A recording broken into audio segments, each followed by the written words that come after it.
নমস্কার, আমি শরীফুল মণ্ডল, উত্তর 24 পরগনা জেলার অশোকনগর থানার কাতপুরে আমার বাড়ি। আমার এই কপি খেতে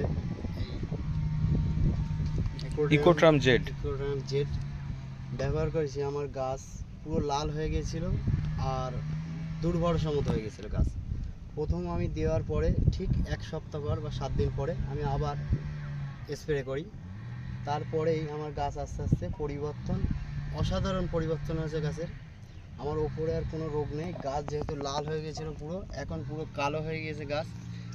আর গাছের অনেকটাই পরিবর্তন চেঞ্জ হয়েছে। গাছ অনেকটা বড় হয়ে গিয়েছে গাছ। অন্য চাষি ভাইদের তরফে কি বলবেন? আপনারা দেবেন, না দিলে বুঝতে পারবেন না। এই ইকোট্রাম জেডটা অনেক পরিবর্তন করবে গাছের ঝলসার দিক থেকে, অনেকটাই পরিবর্তন করবে গাছ। দেন বুঝতে পারবেন অবশ্যই। ওকে, ধন্যবাদ দাদা।